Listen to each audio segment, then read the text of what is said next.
Alright guys, so I got another Rippaverse catch-up video here today, which my phone has been having a real one today, so hopefully we can make it through this without incident.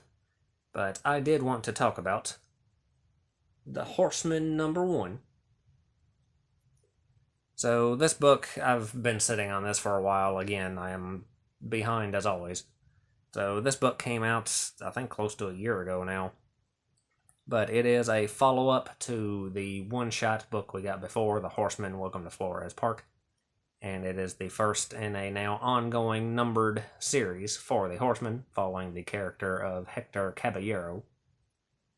So this cover is cover A, which is the Kanan White cover, which looks very nice, as all Kanan covers do. However, there's one little nitpick I have to complain about here a little bit. Since, if you'll notice, up in the top corner here, there is no little black number ribbon, which not all of their covers have that little number ribbon on it, but I usually go out of my way to try to get a cover that does have that, just for consistency's sake. And when I bought this book, the image on the website did have the little number ribbon on this cover, but the actual cover does not have it. So that did bother me a little bit. Obviously, it's not a big deal or anything, but it bothered my tism, so I did want to point that out there. But other than that, I do very much like this cover.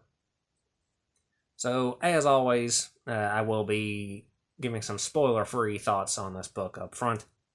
So, of course, it is from the same writer-illustrator duo we had for the Horseman one-shot, Chuck Dixon and Joe Bennett. And this book does pick up right where that book left off, with Hector putting his vigilante past behind him and doing what the Alpha Corps told him to do and getting a real job and giving up the vigilante life.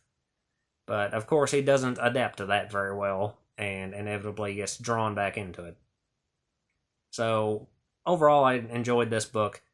The direction that they took Hector's character I thought felt very natural. He continues to be a really likable character, and we got some very funny moments and some nice moments with him in this book. So, very character-driven in this issue. I will point out that this book definitely felt less like a complete story than the one-shot did, which makes sense since this is part of an ongoing series and that was a one-shot.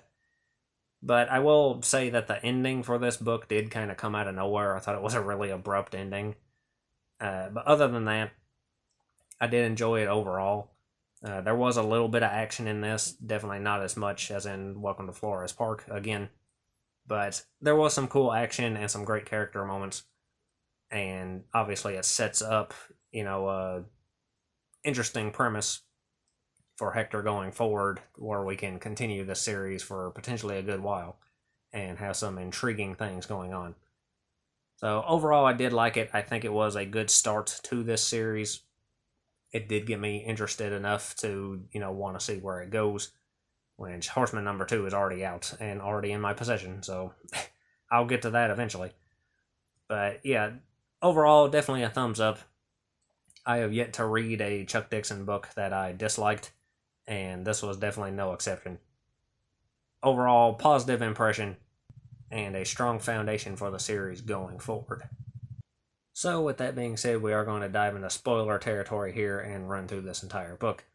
So, as always, if you don't want to know anything that happens, you have been warned. But anyway, we start right off with a flashback to Mosul, Iraq.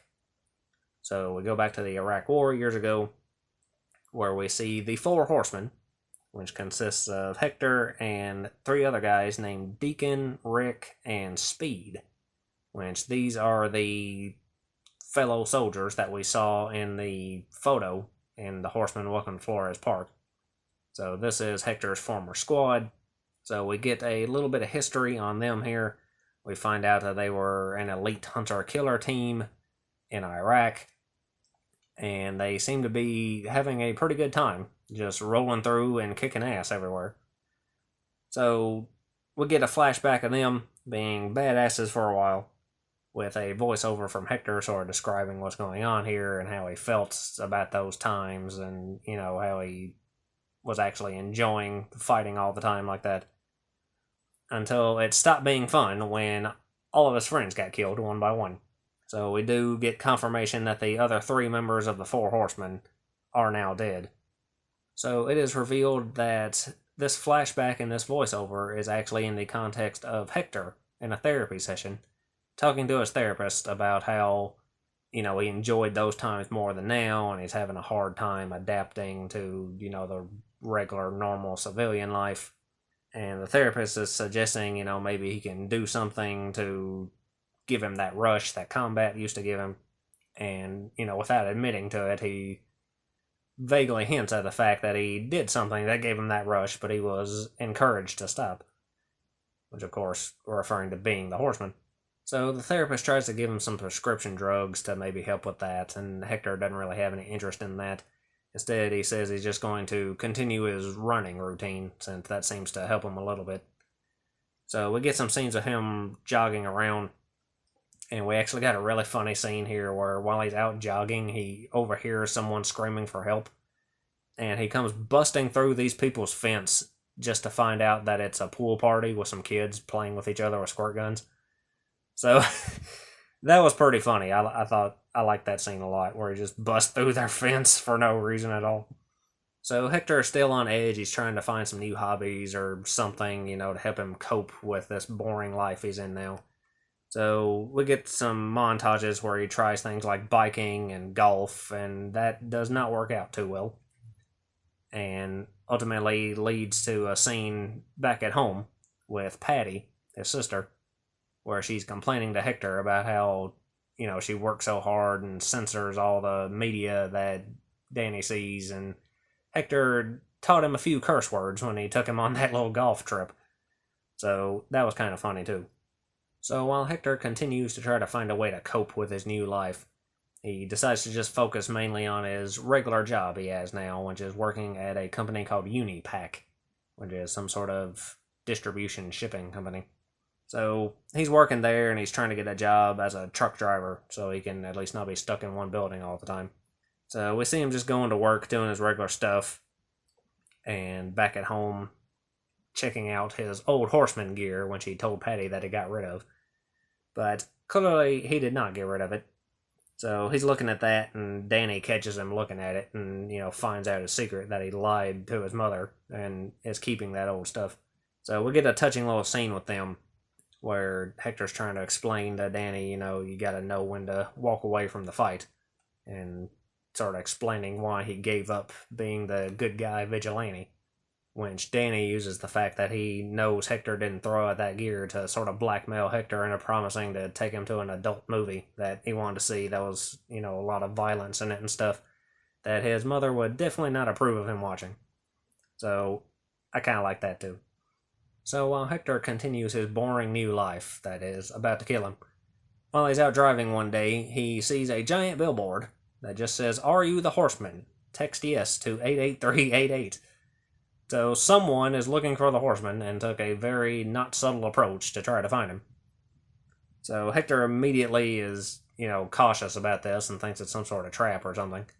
But he's so bored out of his fucking skull that he decides to go for it anyway. So he answers this billboard, and he is contacted by someone who tells him to go to where the Horseman rode last, which is, of course, the bowling alley that we had the big fight scene in Welcome to Flores Park.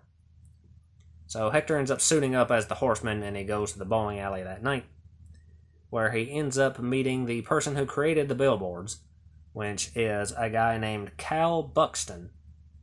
So this is a new character they introduced in this book. He's some sort of tech mogul guy who is clearly a fan of the Horseman. And he put out those billboards so he could meet him and make a proposition to him to where he could invest in the Horseman's activities. So he's wanting the Horseman to basically be his vigilante, which Hector does not like this idea at first, mostly because he promised his family and he promised Alpha Corps that he wouldn't be a vigilante anymore. But Cal is trying to convince him that's a good idea, saying that he just wants to help the city since his business is here and he lives here. And, there's a power vacuum in the criminal world now since he got rid of Tuna in Welcome to Flores Park. So he's trying to convince him that it'd be a good idea to resume his horseman activities in order to help clean up the streets. So Cal offers to give Hector anything he wants, basically. He can have a secret base on one of his many properties. He could have basically unlimited funding, whatever gear he wants. He can get him anything he needs in order to be the best horseman he can be.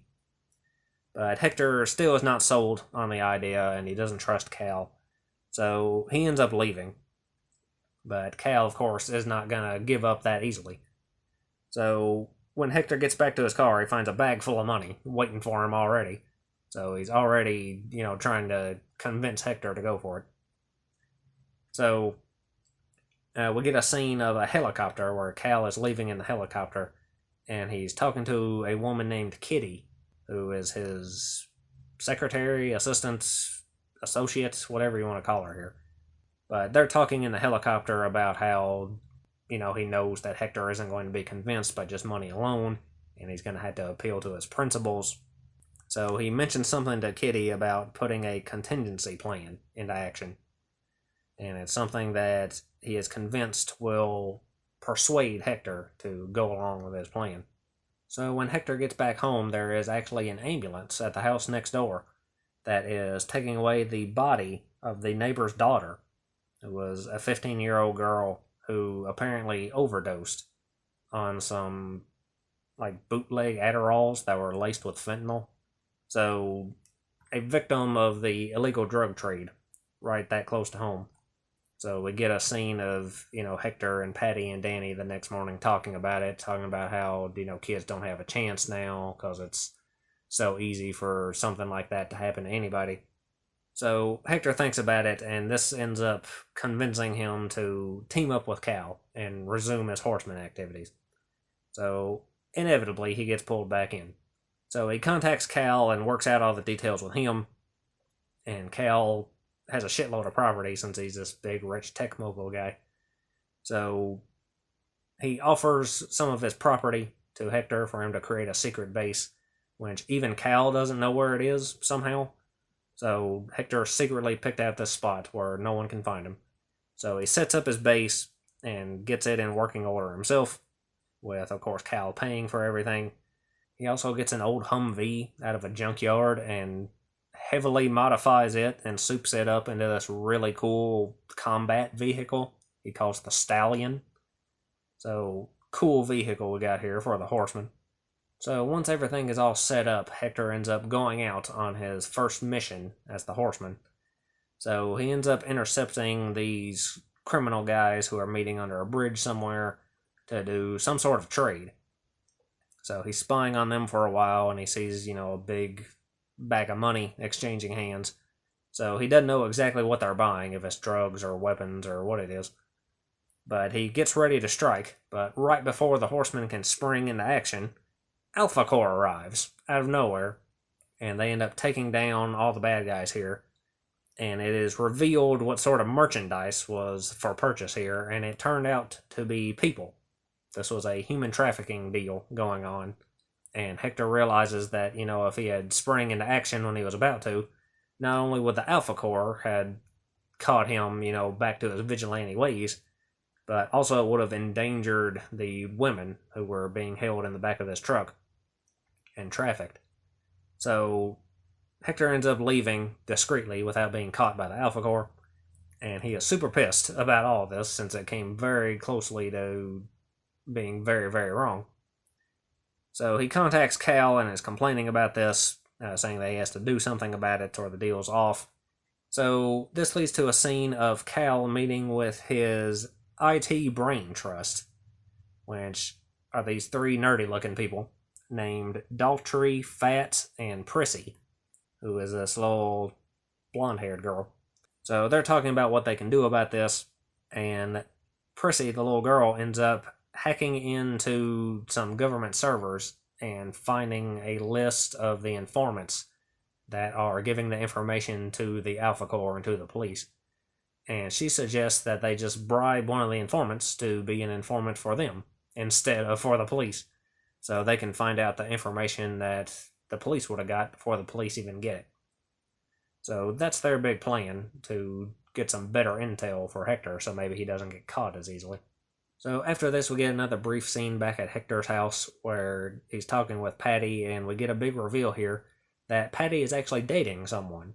She has a mystery man in her life, and she refuses to tell Danny or Hector about it because she doesn't want Danny to get attached to someone until she knows it's going to be serious, and she doesn't want Hector to know because she thinks he can't keep a secret, which is, of course, ironic considering the many secrets he's keeping from her currently.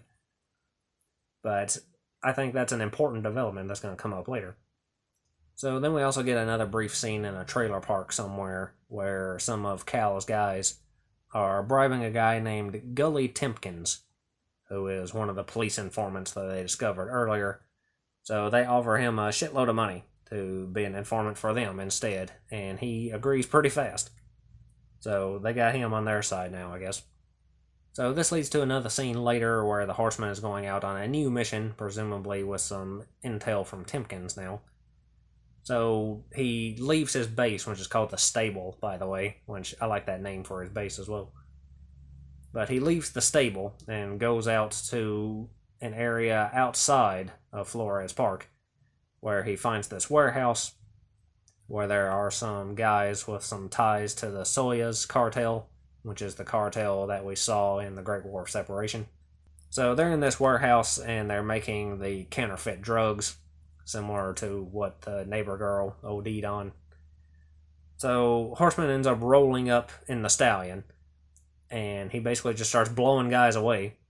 So he's blasting dudes with a shotgun, and he's got like a giant minigun mounted to his fucking car, so he's blasting away with them at that.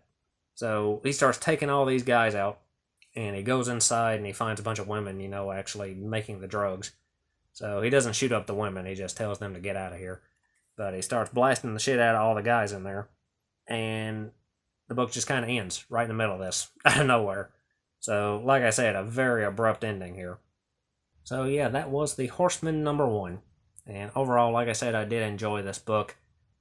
The introduction of Cal was one of the biggest things in this book. I thought he was a very intriguing character. He's definitely up to some no good. We don't know exactly what, but he does not come off as trustworthy at all. He mentioned that contingency plan, and then all of a sudden the neighbor OD'd, so it seems like he could have possibly had a hand in that, considering that's the catalyst that got him what he wanted, which was Hector working for him. So I think it's going to be revealed that, Cal's not on the up and up here, and perhaps maybe he's just using Hector to take out his competition instead. So I could definitely see it going in that sort of direction. But overall, I did find the whole dynamic between Cal and Hector to be an interesting setup for future books. I definitely really still enjoy Hector as a character as well. The journey with Hector, having to deal with living a normal life now and, not having that thrill of combat, and it just driving him crazy to the point where he's, cussing up a storm on a golf course somewhere.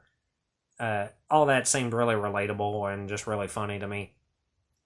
So I like that. It made for a logical progression of him getting back into that vigilante life and, breaking his promise that he made to Alpha Core and to Patty that he wouldn't do this anymore. But he just can't live like this. He has to be the Horseman. He has that drive in him. He has to have that thrill of the fight. And he wants to do the right thing, too. So, overall, I really like Hector still. I think the character work with him was definitely a highlight in this book. My only real complaint really is that super abrupt ending. Having it just kind of end out of nowhere in the middle of his, drug house raid. That felt jarring to me a little bit. I think it really could have benefited from maybe just even one or two more pages where we get some sort of hook for that to end on, since he kind of just busts in and shoots a few guys and then it ends. If it had something like in the last panel or the last page where something big happens as more of a cliffhanger to hook you into the next book, even something as simple as like a giant explosion or maybe an Accept enemy showing up and, like confronting him, and it ends with a stare down between them. anything like that to maybe hook you into the next book a little bit more instead of just that out of nowhere ending. It did feel kind of jarring. I was expecting maybe the muscle bound dude on cover A here to show up. We didn't see him at all. So maybe if it ended with a panel of, that dude being in the warehouse waiting for the Horseman and it ends right before their fight begins, that could have been a cool way to kind of, flow directly into the next book. So I really think it could have benefited from just a little bit more there at the end. But overall, I think it was really solid. I think it's a nice foundation to build on. And it did get me hooked enough to be very interested in what's coming in Horseman number 2. Which, like I said, I already have Horseman number 2. It's been out for a while. I'll get around to it eventually. I'm working my way through the stack. Which, speaking of the stack, I think next up is Yaira number 3. And I might be doing another Ripazine in that same video as well. So that should be what I have coming up next. I'll get to Horseman number 2 eventually, at some point. But yeah, I'm trying to work through these in the order I got them. So we'll get there eventually. But overall, I can recommend this book. If you liked the Horseman one-shot, I think you'll definitely like this as well. And again, it's going to be something you don't want to just buy this alone. You do want to continue the series. But all in all, I think it was another solid, very fun Rippaverse adventure. So anyway, I guess that's all I got to say. So lots of luck to you and yours.